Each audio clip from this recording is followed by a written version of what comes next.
रमन अपनी सौतेली माँ गीता और भाई मोनू के साथ गांव में रहता था। गीता रमन के साथ हमेशा सौतेला व्यवहार करती थी। रमन की उम्र अभी 17 साल की और मोनू की उम्र अभी 14 साल की है। ए रमन, कहाँ है? मैं खेत में जा रही हूँ। ये सारे कपड़े धो देना और अच्छे से सुखा देना मेरे आने से पहले।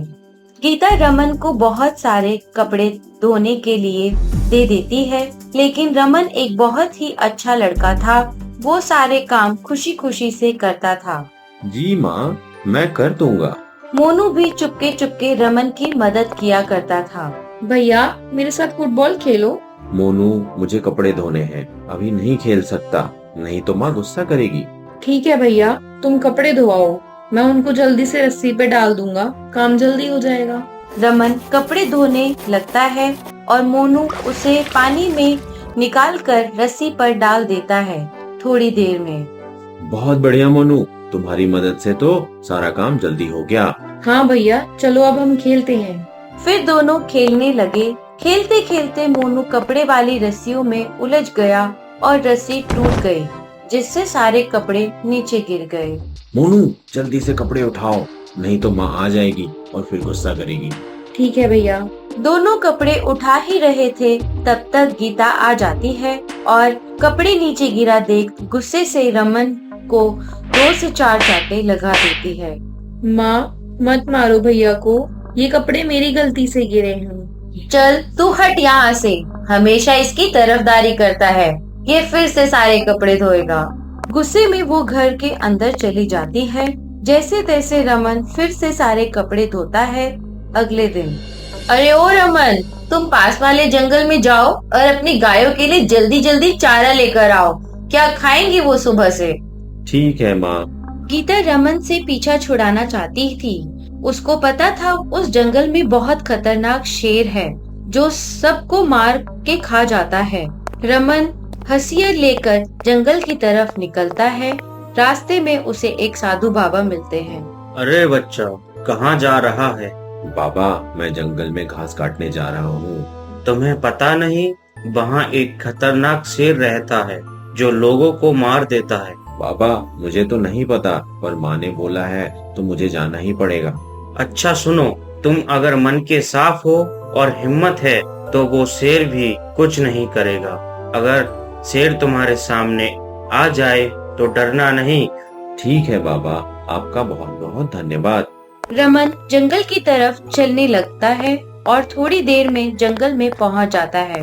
तभी शेर की दहाड़ की आवाज आती है और वो डर के पास ही एक पेड़ पे चढ़ जाता है।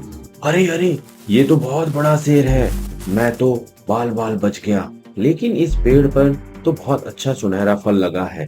केवल एक ही फल है और मुझे भूख भी लग रही है। चलो मैं खा के देखता हूँ। रमन वह फल तोड़कर खाता है। एक निवाला खाने से ही उसका पेट भर जाता है। अरे, मैं तो 2-3 फल एक साथ खा लेता हूँ और इसके तो एक निवाले में ही पेट भर गया। तभी ये जादुई फल है बेटा। रमन ये आवाज सुनकर इधर उधर देखने लगता है। तभी फिर आवाज आती है, इधर देखो, मैं पेड़ बोल रहा हूँ जिस पर तुम बैठे हो। अरे, आप जादुई पेड़ हो क्या? हाँ भाई, मैं जादुई पेड़ हूँ और तुमने जो खाया वो एक जादुई फल है। ये फल सैकड़ों वर्षों में एक बार ही लगता है। इसको खाने वाले को 2 वरदान या उपहार मिलता है। बताओ तुम्हें क्या चाहिए? रमन सोचने लगा। सोचने के बाद उसने बोला, भाई, मुझे आप एक वरदान दीजिए जिससे ये शेर मेरे से डर जाए, और दूसरा, मुझे आप एक पोटली स्वर्ण मुद्राएं दीजिए जिससे हमारा घर आसानी से चल सके। ठीक है, अब ये शेर तुमसे डरेगा और ये लो स्वर्ण मुद्रा की पोटली। रमन पेड़ से नीचे उतरा तो देखा शेर जा रहा है। फिर उसने घास की गट्ठी और स्वर्ण मुद्रा की पोटली लेकर घर की तरफ चल दिया। घर पहुंचता तो गीता आश्चर्य में पड़ गई कि रमन वापस कैसे आ गया। फिर रमन ने गीता को सारी बात बताई। यह बताया कि कैसे उसे जादुई पेड़ मिला और उसने ये उपहार दिया। गीता स्वर्ण मुद्रा देखकर बहुत खुश हुई और उसके मन में लालच आ गया। अगले दिन, आहा, आज मैं जाती हूँ और उस जादुई पेड़ से और भी स्वर्ण मुद्रा लेकर आती हूँ। गीता रमन को बिना बताए जंगल की तरफ निकल जाती है। उसने केवल मोनू को बताया था। थोड़ी देर बाद गीता नहीं दिखी घर में। तब मोनू, माँ नहीं दिख रही है, कहाँ है? भैया, वो जंगल जाने की बात कर रही थी।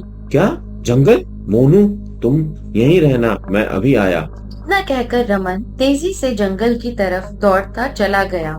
जंगल में पहुंचने के बाद, माँ, तुम कहाँ हो माँ? थोड़ी देर में वो देखता है गीता जमीन पर गिरी है और शेर थोड़ी दूर पर खड़ा है। माँ, हिलना नहीं, मैं आ गया हूँ, शेर कुछ नहीं करेगा। रमन तेजी से दौड़ते हुए शेर और गीता के बीच खड़ा हो जाता है और शेर की तरफ आंख करके घूरता है और फिर शेर वहाँ से चला जाता है। इधर गीता भी बेहोश हो जाती है। माँ उठो, शेर चला गया। थोड़ी देर में गीता की आंख खुलती है और रमन को देखकर उसे गले लगा लेती है। मैंने तुम्हें बहुत परेशान किया है। आज तुमने मेरी जान बचाई। मेरे अंदर लालच भी आ गया था, इसीलिए मैं यहाँ आई थी। लेकिन जब मैंने अपने सामने मौत को देखा, मुझे अपनी गलती का एहसास हो गया। प्लीज मुझे माफ कर दो। माँ, कुछ नहीं हुआ, सब ठीक है। चलो अब घर चलते हैं। रमन गीता को जंगल से लेकर घर आ गया। फिर क्या था, गीता अब मोनू और रमन को बराबर प्यार करती रही और हंसी खुशी रहने लगे। तो दोस्तों, अगर आपको हमारी वीडियो पसंद आई है तो इसे लाइक करें और ऐसे ही और वीडियोस देखने के लिए हमारे चैनल को सब्सक्राइब करना ना भूलें।